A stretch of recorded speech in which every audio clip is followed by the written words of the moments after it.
मंचावर विराजमान भारतीय जनता पार्टीचे नेते, माजी मंत्री, या सोलापूर दक्षिणचे विकासभिमुख नेतृत्व, आमदार आदरणीय सुभाष बापू देशमुख जी, भारतीय जनता पार्टीचे सोलापूर शहराचे अध्यक्ष नरेंद्रजी काळे, युवा नेते मनीष भैया देशमुख, मंचावर उपस्थित सर्व पदाधिकारी, डॉक्टर साहेब आणि सर्वांची नावं घेण्यात वेळ लावत नाही, परंतु मंचावरील सर्वच पक्षाचे पदाधिकारी, मंडळाचे पदाधिकारी, समोर उपस्थित माता भगिनी आणि दक्षिण सोलापूरच्या कानाकोपऱ्यातून उपस्थित असणाऱ्या देवतुल्य कार्यकर्ता बंधू आणि भगिनींनो, ही निवडणूक खऱ्या अर्थानं देशाची निवडणूक आहे आणि या निवडणुकीमध्ये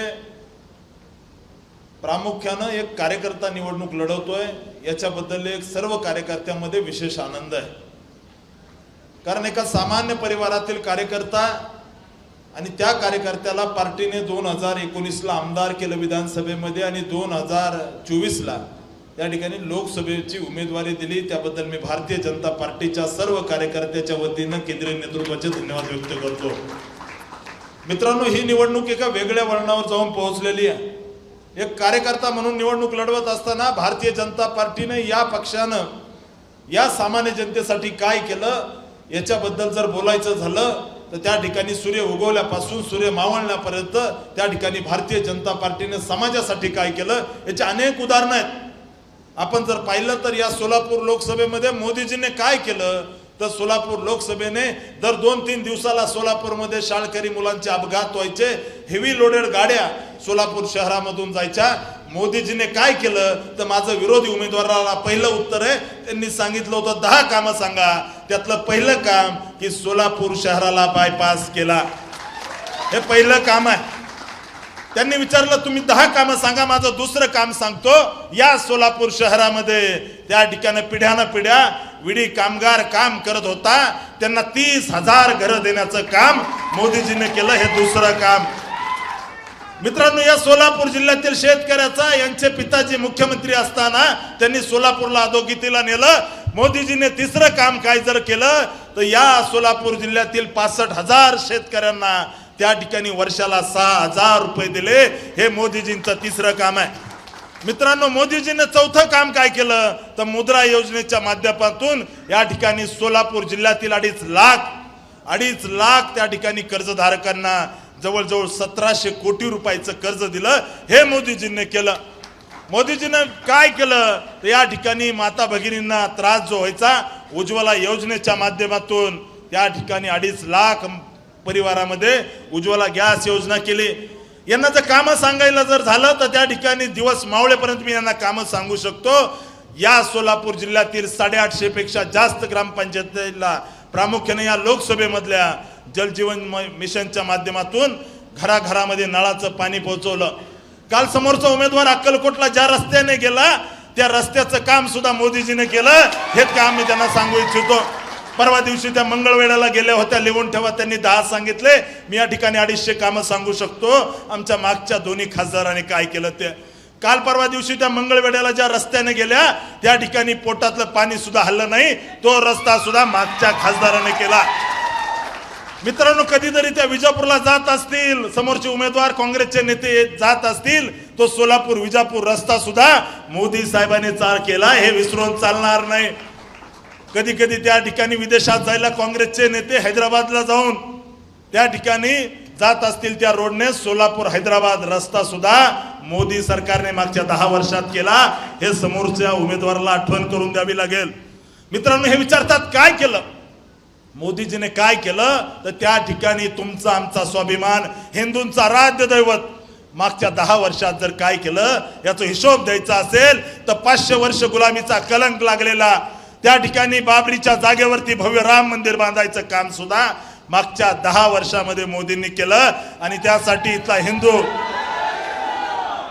इथला हिंदू या ठिकाणी कधी विसरणार नाही।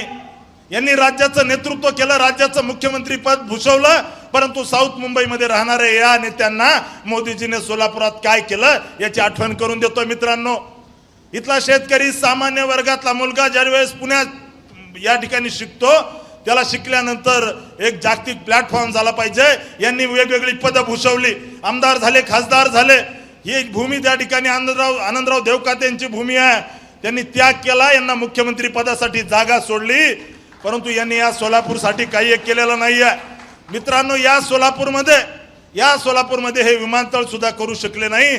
60 कोटी रुपये मागच्या 10 वर्षाचं सांगतायत. 60 कोटी रुपये या ठिकाणी या विमानतळाला दिले.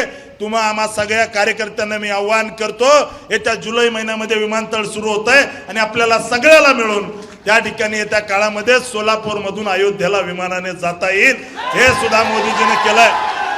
हे 10 कामाचा हिशोब मागतायत. 10 नाही, मी तुम्हाला लाखो कामं सांगू शकतो जे मोदीने केलं. परंतु लाखात एक जर काम सांगायचं असेल तर हिंदूचं आराध्य दैवत, हिंदूंचं त्या ठिकाणी एक आराध्य दैवत ज्यांनी त्याग, तपश्चर्या आणि शौर्याचं प्रतीक आहे, त्या प्रभू रामचंद्राचं मंदिर जे लाखात एक नंबरला सांगू शकतो, ते बांधण्याचं काम मोदीजीने केलं.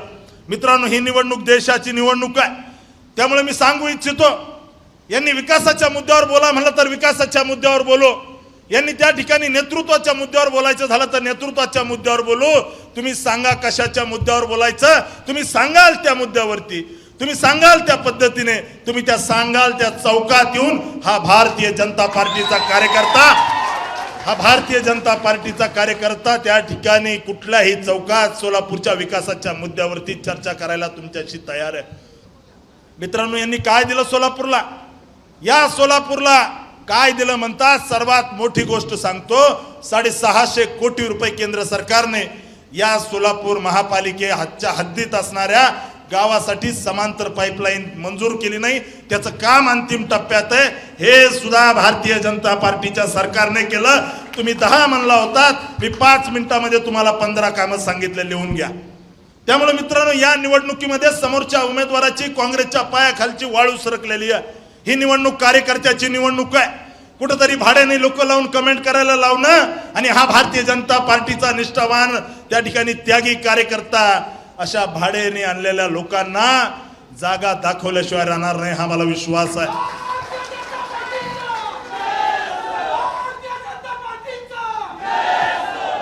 मित्रांनो, काही वर्षापूर्वी जर आपण आठवलं, नरेंद्रजी काळेंनी सांगितलं की या सोलापूरमध्ये जर आपण 10 वर्ष मागे गेलो तो सोलापूरमध्ये गटाराचं साम्राज्य होतं. सोलापूरमध्ये रस्ते नीट नव्हते, सोलापूरच्या गल्लीबोळातले रस्ते नीट नव्हते. केंद्र सरकारने त्या ठिकाणी 950 कोटी दिले आणि संपूर्ण सोलापूर शहराची ड्रेनेज सिस्टीम अंडरग्राउंड केली का नाही? केली का नाही? हातवर करा. त्याच्यामुळे मी यांना सोलापूरचा हिशोब, सोलापूरसाठी काय दिलं मोदीजीने ते सांगतोय. माझं त्यांना खुलं आव्हान आहे की तुम्ही त्या ठिकाणी 75-70 वर्षामध्ये जे खुर्च्या उभवायचं काम केलं तुमच्या सर्व नेत्यांनी, त्यांनी सोलापूरकरांसाठी काय दिलंय त्याचा हिशोब द्या. आम्ही काय दिलंय अतिशय त्या ठिकाणी 5 मिनिटांमध्ये मी सांगितलं. आम्ही भरपूर काही दिलंय. या ठिकाणी पुण्यश्लोक अहिल्यादेवी होळकर विद्यापीठ सोलापूरमध्ये, त्याला नाव देण्याचं काम सोलापूर विद्यापीठाला हे भारतीय जनता पार्टीच्या सरकारने केलं. हे आपल्याला या ठिकाणी सांगावं लागेल. मित्रांनो, नुसतं विद्यापीठाला नाव दिलं नाही तर त्या ठिकाणी पुण्यश्लोक अहिल्यादेवी होळकर विद्यापीठाला 164 कोटी रुपये देण्याचं काम सुद्धा या भारतीय जनता पार्टीच्या सरकारने केलंय. त्यामुळे सोलापूरचा सर्वांगीण विकास झाला पाहिजे. सोलापूरमध्ये विकासाची गंगा आली पाहिजे. सोलापूर मधला विद्यार्थी त्या ठिकाणी जो सोलापूरमध्ये शिकतो त्याला सोलापूरमध्ये काम त्या ठिकाणी भेटलं पाहिजे. याच्यासाठी काम करणारा कार्यकर्ता आहे. बापूंनी सांगितलं, सामान्य परिवारात जन्माला आलो आहे. त्या ठिकाणी ही निवडणूक कार्यकर्त्याची निवडणूक आहे. एका ऊसतोड कामगाराच्या परिवारात जन्माला आलो आणि त्या ठिकाणी समोरचा उमेदवार एक धनाढ्य आहे. त्या ठिकाणी एक राजकन्याच्या विरोधात एक कामगाराचा मुलगा निवडणूक लढवतोय आणि इथल्या सोलापूरचे सर्व जनता त्या ठिकाणी एका कामगाराच्या मुलाच्या मागे उभा राहतील, हा मला विश्वास आहे. त्यामुळे मित्रांनो, ही निवडणूक बापूने सांगितल्याप्रमाणे प्रत्येक बूथवर आपल्याला जिंकायचंय. मोदीजींना सांगायचंय की आपण मोदीजी या सोलापूरसाठी जवळजवळ या सोलापूर जिल्ह्यासाठी 40,000 कोटीचे रस्ते दिले. या सोलापूर जिल्ह्यासाठी भरपूर दिलंय. त्यामुळे आम्ही कमी पडणार नाही. या विश्वासाने आपल्याला भारतीय जनता पार्टीचा कार्यकर्ता म्हणून मैदानात उतरायचंय. या ठिकाणी सोलापूर ग्रामीणसाठी बापूने या ठिकाणी सोलापूर ग्रामीणचं एकही गाव नसेल की ज्या गावामध्ये 1 कोटीचा निधी दिला नाही, असं एकही गाव नसेल. बरोबर ना? एकही गाव नसेल, माझं चॅलेंज आहे, सोलापूर ग्रामीणचं एकही गाव नसेल जिथं त्या ठिकाणी PWD, जिथं त्या ठिकाणी जलजीवन मिशन किंवा कुठली ना कुठली योजना किंवा त्या ठिकाणी छोटे छोटे कामं तर आहेच, परंतु मोठमोठे कामं असं एकही गाव नसेल की त्या ठिकाणी बापूंनी त्या गावाला निधी दिला नाही, अशा पद्धतीचं एकही गाव नसेल. माझ्या समोरच्या उमेदवाराला चॅलेंज आहे, समोरच्या काँग्रेसच्या लोकांना चॅलेंज आहे, बापूंनी जितका 10 गावांना निधी दिलाय, 10 गावांना सोलापूर ग्रामीण मधल्या या दक्षिण ग्रामीण मधला निधी दिलाय, तितका निधी तुम्ही तुमच्या 10 वर्षामध्ये तुमच्या मध्यमध्ये दिलाय का, हे त्यांनी स्पष्ट करावं. मित्रांनो, ही निवडणूक मोदींची आहे, ही निवडणूक मोदींची, ही देशाची निवडणूक आहे. 2014 पुरती या देशामध्ये पाकिस्तानमधून कुणीतरी यायचं आणि त्या ठिकाणी या देशातील नागरिकांना मुंग्यासारखं मारायचं, चिरडून टाकायचं. परंतु 2014 नंतर पाकिस्तानच्या कुणाची हिंमत झाली नाही की भारतामध्ये येऊन अतिरेकी हल्ले करावेत, आणि जर केलेच तर त्याला जशास तशा ठोकून काढायचं काम मोदीजीने केलेलं आहे. दुर्दैवाने ही निवडणुका येतील जातील, सत्तेचे गणित बदलत राहतील, परंतु पाकिस्तानने पुलवामामध्ये त्या ठिकाणी हल्ला घडवून आणला आणि त्या ठिकाणी पाकिस्तानचा मंत्री म्हणतोय संसदेमध्ये की पुलवामा में हमने हमला किया, आणि या ठिकाणी समोरचे उमेदवार अशा पद्धतीने वक्तव्य कसं काय करू शकतात की हा भारतीय जनता पार्टीने हल्ला केला. हा अपमान भारतीय जनता पार्टीचा नाहीये, हा मोदीजींचा अपमान नाहीये. या देशासाठी ज्यांनी रक्त सांडलं, या देशासाठी जे शहीद झाले त्या जवानांचा अपमान आहे, आणि सोलापूरकर याचा वचपा काढल्याशिवाय राहणार नाहीत, हा मला विश्वास आहे. त्यामुळे कार्यकर्ता बंधू आणि भगिनींनो, या निवडणुकीमध्ये सामोरं जाताना मोदीजींनी जी विकासाची गंगा काश्मीर पासून कन्याकुमारी पर्यंत आणली, त्या ठिकाणी त्याचा परतावा करण्याची वेळ आहे. कार्यकर्ता म्हणून त्या ठिकाणी एखादा निर्णय होतो. हेच काँग्रेसची लोक ज्यांनी त्या ठिकाणी सिटीजन अमेंडमेंट बिल या देशामध्ये आलं, CA नावाचा कायदा आला की ज्या वेगवेगळ्या देशामध्ये अफगाणिस्तानमध्ये बौद्ध बांधवावर अन्याय होतो, त्या ठिकाणी हिंदूंच्या माय माऊलांना भरल्या घरातून उचलून घेऊन बलात्कार केले जातात पाकिस्तानमध्ये, त्या ठिकाणी असणाऱ्या निराश्रित हिंदू भारतामध्ये जेव्हा आश्रय घ्यायला येतो त्यांना कुठंतरी एका कॅम्पमध्ये राहावं लागायचं. मोदी सरकारने निर्णय घेतला आणि त्यांना परमनंट कायमचं भारताचं नागरिकत्व देण्यासाठी CAA कायदा केला. परंतु हीच काँग्रेसची लोक या CAA विरोध करत होते रस्त्यावर उतरून. त्याच्यामुळे इथला हिंदू याचा हिशोब घेतल्याशिवाय राहणार नाही, बरोबर ना.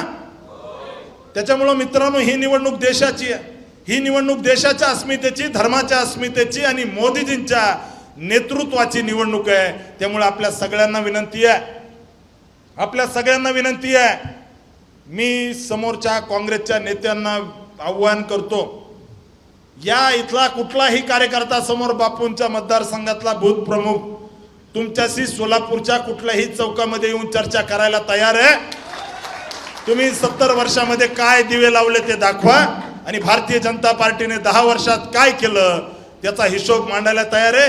तुम्ही सोलापूर जिल्ह्यातल्या ज्या मतदारसंघात ज्या रस्त्याने फिरताय ते रस्त्याचं जाळं हे मोदीजींनी उभा केलंय, हे तुम्ही विसरू नका.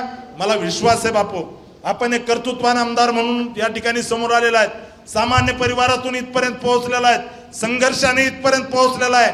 तुम्ही आणि मी बापू सारखेच आहे. तुमच्याही तोंडात सोन्याचा चमचा नव्हता आणि माझ्याही तोंडात सोन्याचा चमचा नाही. त्याच्यामुळे या ठिकाणी निश्चित मला विश्वास आहे, आपण जे संघटनेचं जाळं बांधलंय, आपण जो संघटनेचा विचार बांधलाय, आपण जो त्या ठिकाणी संघटना बांधलेली आहे, ही संघटना भारतीय जनता पार्टीला दाखवून देईल की दक्षिण सोलापूरकर समोरच्या उमेदवाराला काँग्रेसला दाखवून देईल दक्षिण सोलापूर हा भारतीय जनता पार्टीचा बालेकिल्ला झालेला आहे. आणि निश्चित या निवडणुकीमध्ये दिसेल, आपण सर्वांनी या ठिकाणी मोठ्या संख्येने बूथ प्रमुख, सुपरवॉरियर, शहराचे पदाधिकारी, मंडळाचे पदाधिकारी, पन्ना प्रमुख, आपण सगळ्यांनी या ठिकाणी उपस्थिती लावली. आणि या ठिकाणी मला विश्वास आहे आपण झोकून देऊ पुढच्या 35 दिवस बापूने सांगितल्याप्रमाणे प्रत्येक बूथवर विजय झाला पाहिजे. हा मोदीजींचा विजय. राम सातपुते जर या ठिकाणी उमेदवार असला तर खऱ्या अर्थाने उमेदवार मोदीजी आहेत, हेच या ठिकाणी सांगतो आणि थांबतो. जय हिंद, जय भारत, वंदे मातरम. ABP माझा, उघडा डोळे बघा नीट.